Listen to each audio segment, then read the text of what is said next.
look, I'm wearing completely different headphones today.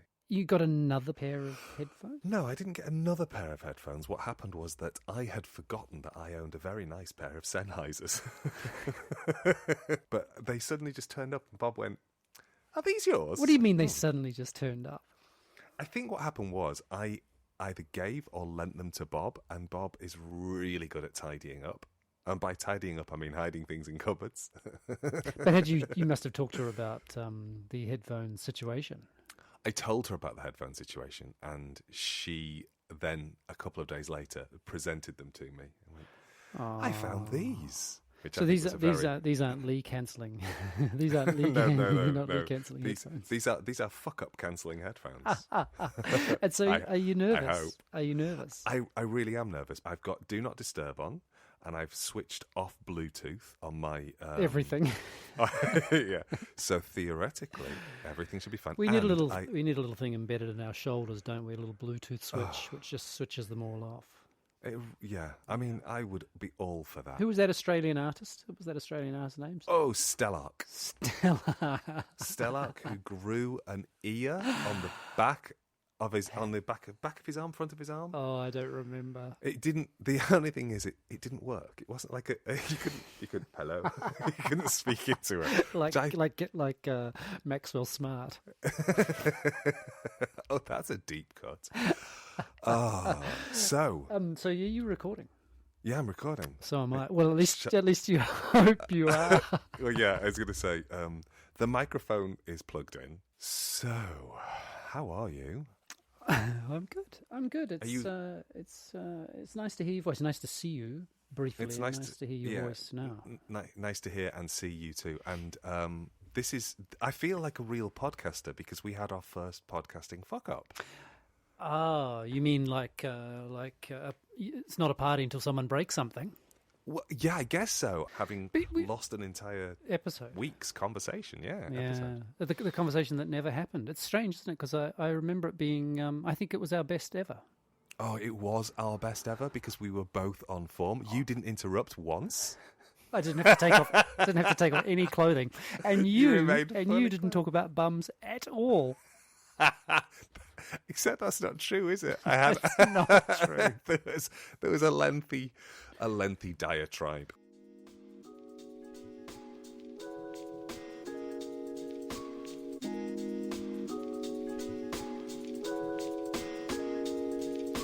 This is a podcast in which two friends have serious conversations about silly things and silly conversations about serious things. I'm Simon Ellis. And I'm Lee Miller. Welcome to Midlifing.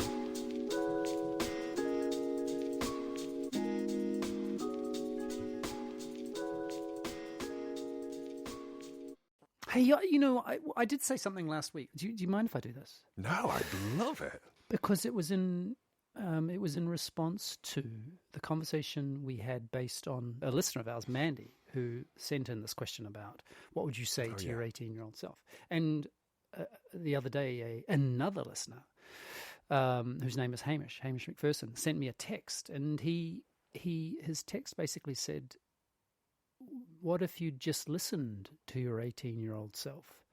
And his thought was, or his point was, that our capacity to be changed by just being heard is sometimes more powerful or more extraordinary than the things we say.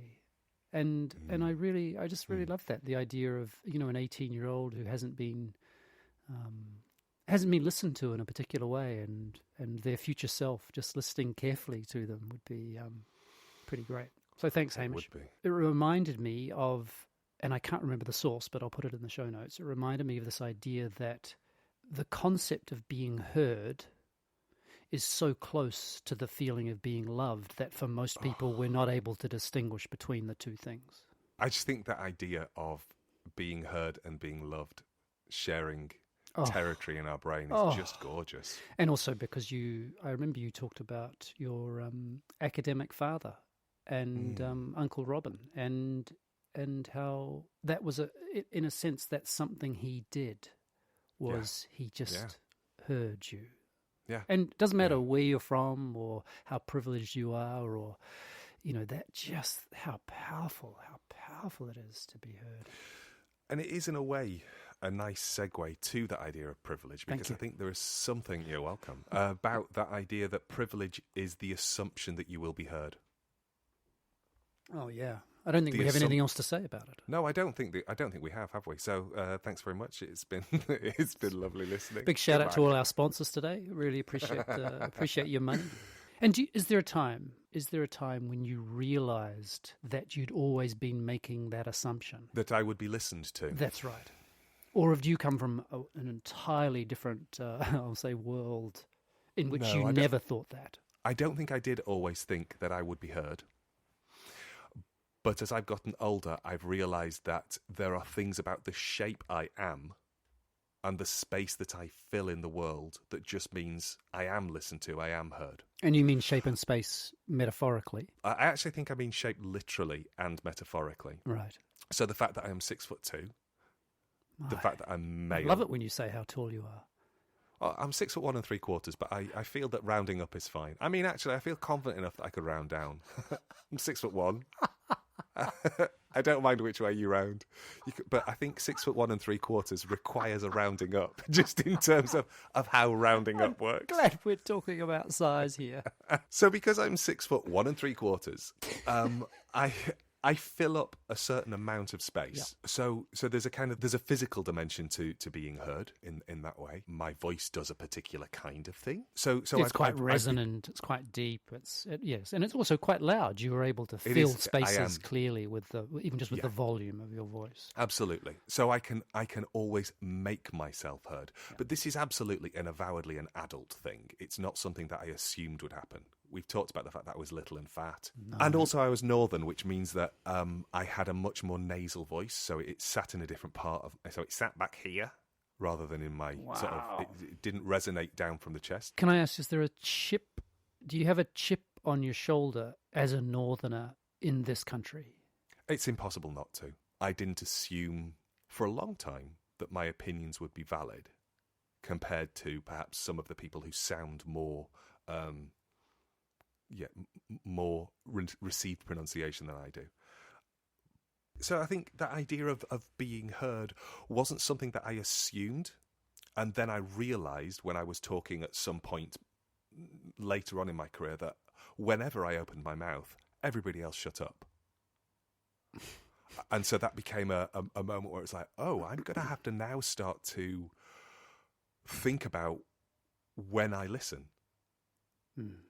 Because I'd spent, in the early part of a career, in the early part of an academic career, building up the confidence to say what I thought and feel confident and comfortable about articulating my ideas in a way that felt that it had the fluidity of the people that I heard speaking. And so it's about that sense of training to be able to do that kind of linguistic sparring. But it's interesting because there's one thing about let's say the personal capacity to make something happen. And then there's this other thing, which is what's bestowed on you, regardless of your ability. Meaning that privilege is something that's bestowed on you, whether you like it or not. It comes with the terrain, whether that terrain, if we're talking about, in this case, the part of the country you're from, or we're talking about gender or race, or all those other kind of, you might say quintessential privileges. Yes and no. Start with the no. Well, I'm speaking from a body at 47 that recognises it has been steeped in privilege. So I came from a family who, my parents remain married to this day.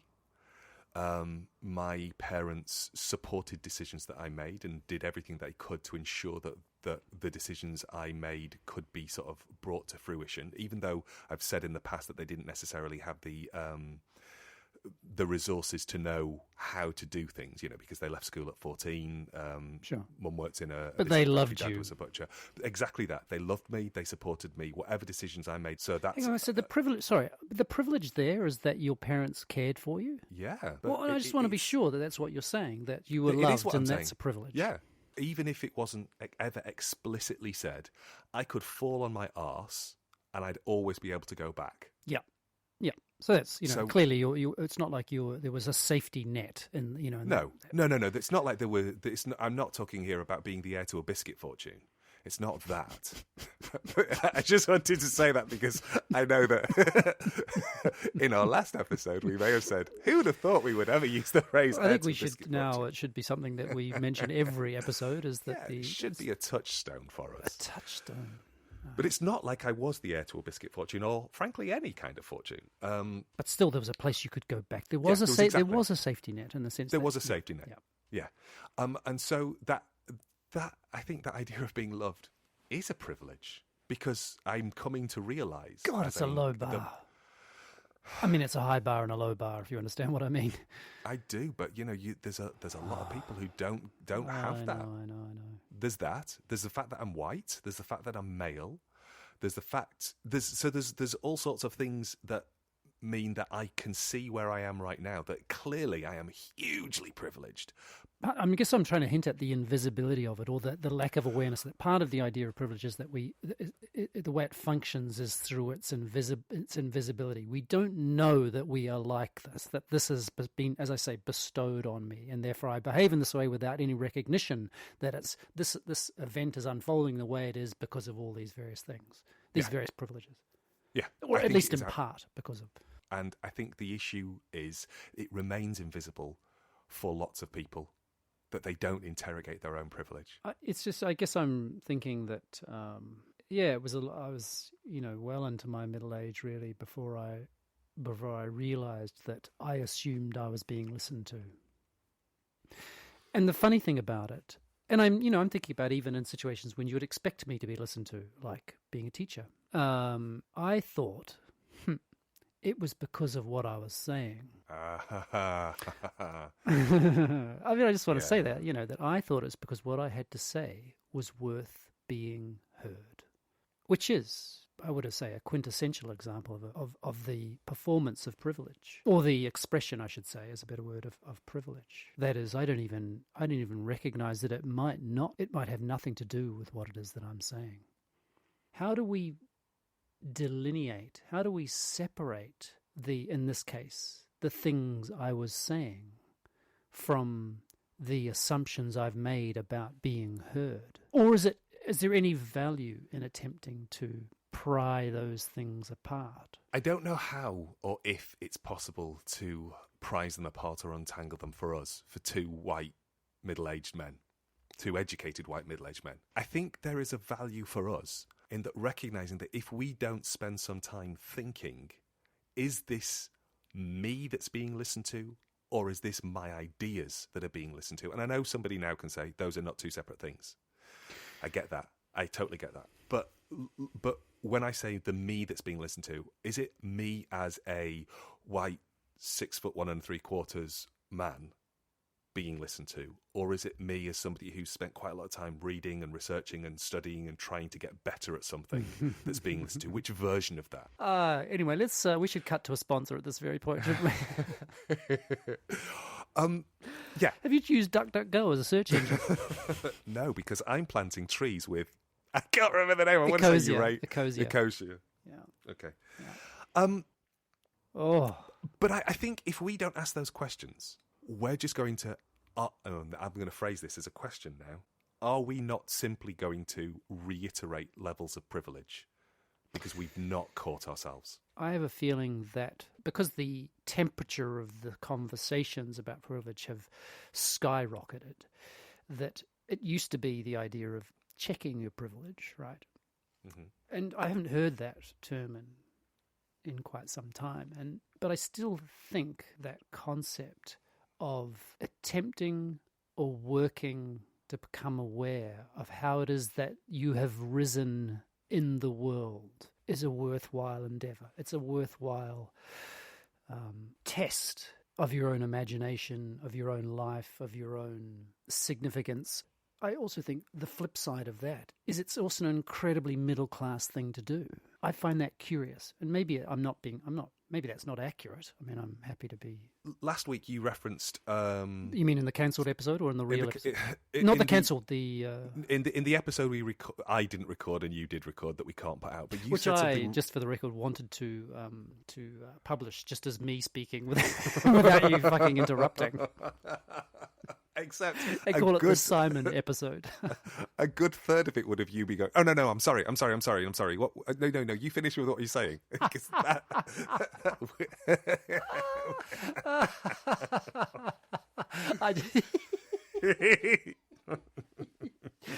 Epic listening.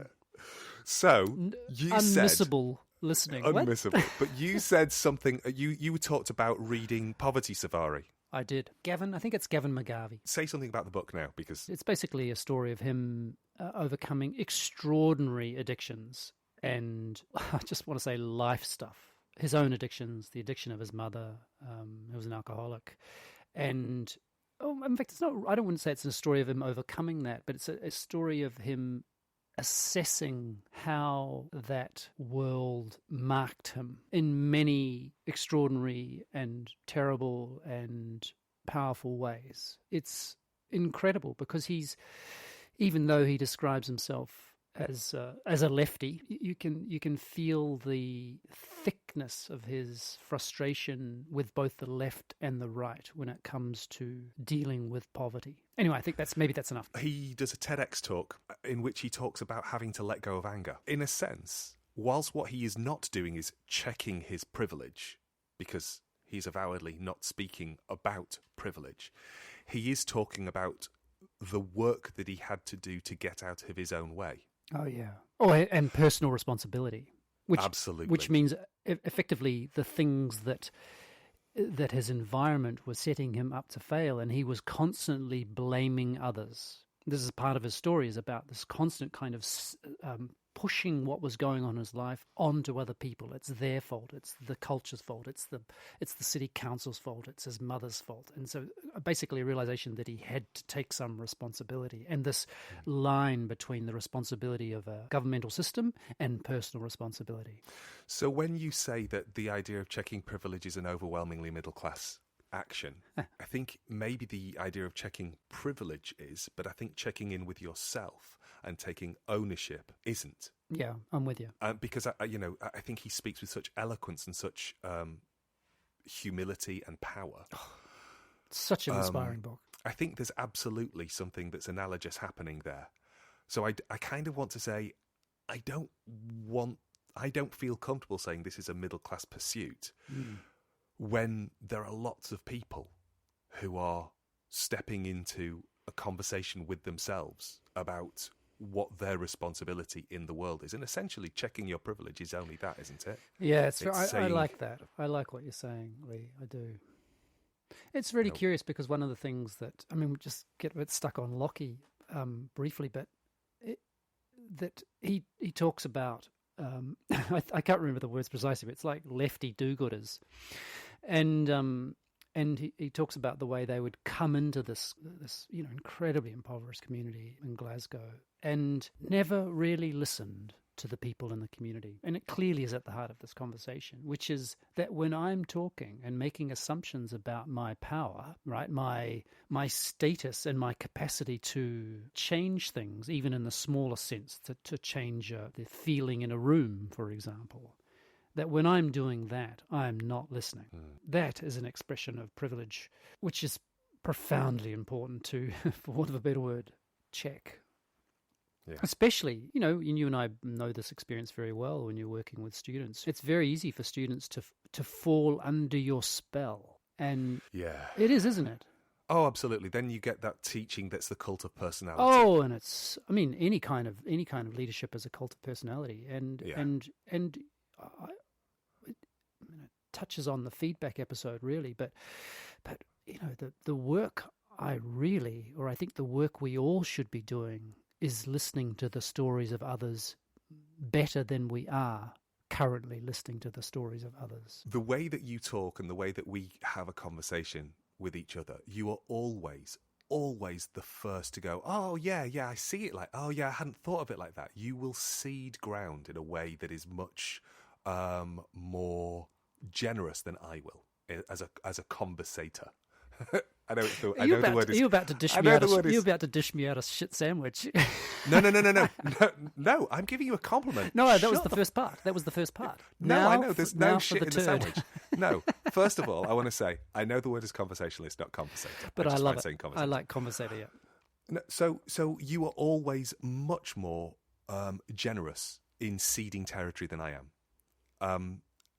I have a habit of seeing things in binaries, either or, and you are much, much more comfortable in embracing the messiness in the middle.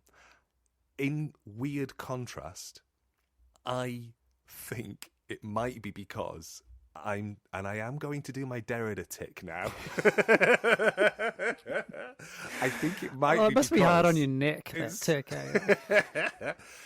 I think it's because I'm sort of schooled in that way of thinking that is like, in any hegemonic system, you've got a dominant position, you've got a non-dominant position.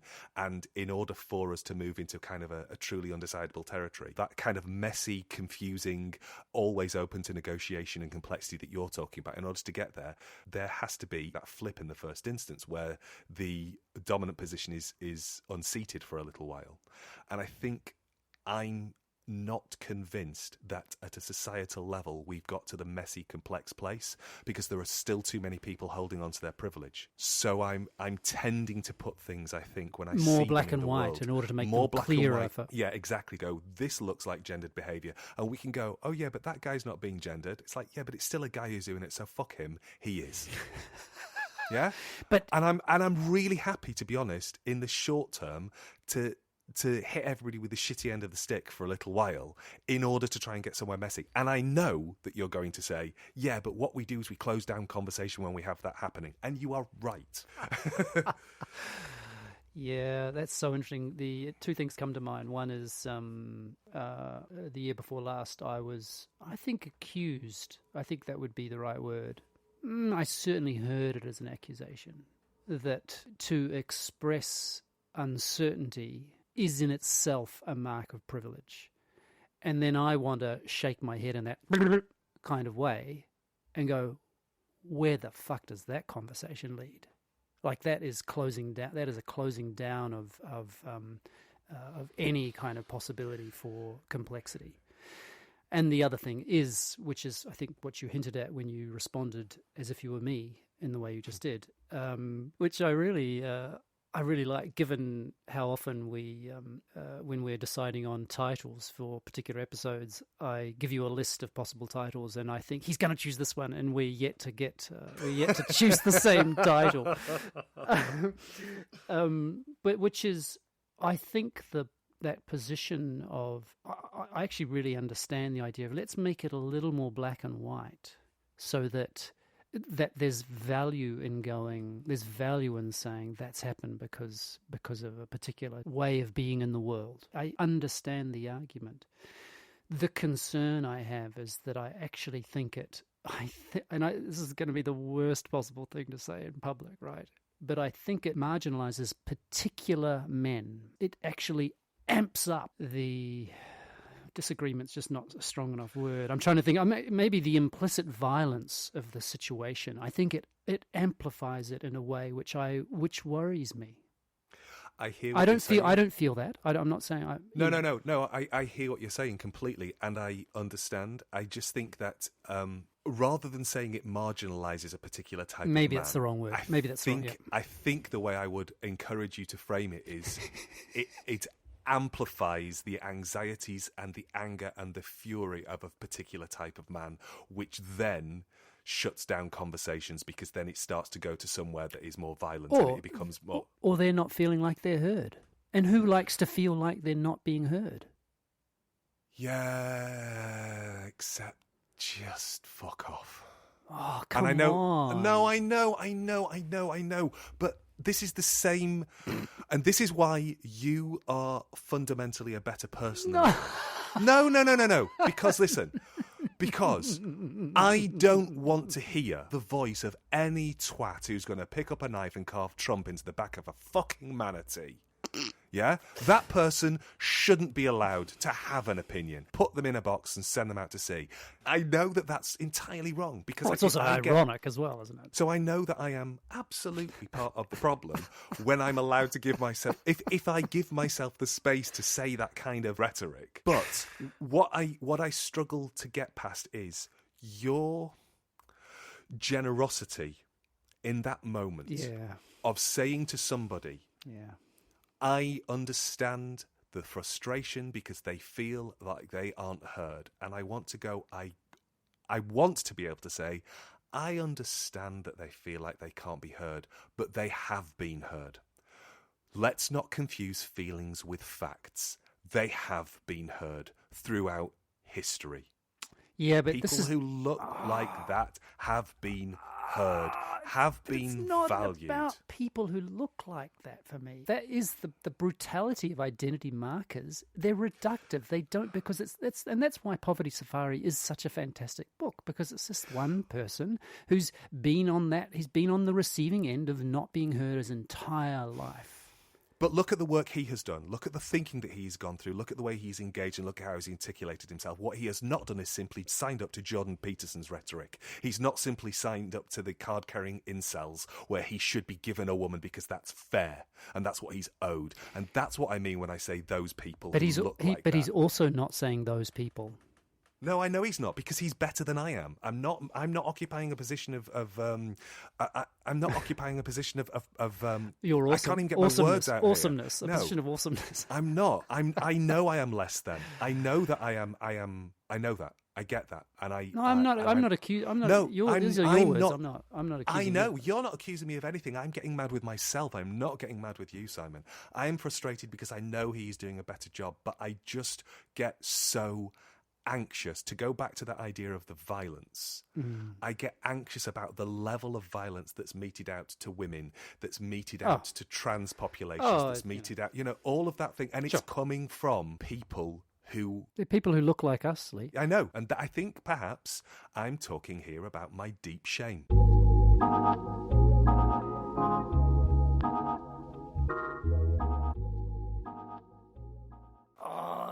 It's beautifully messy. It is beautifully messy, and It's so fucked up and complicated, and why did I think that privilege was a good idea? I have no idea. Let's talk about happiness next week. I'm going to talk about ice cream. My subject next week is going to be ice cream. What's your favourite ice cream, Lee? Well, given that you know I'm lactose intolerant, I think that this is Wait, I did not know that. No, I'm making it up. I just wanted to make you feel shit. Oh, thank God. I think I wouldn't be able to continue. I wouldn't be able to continue with this podcast knowing you were lactose intolerant. How many times have we eaten cheese until we've got the sweats?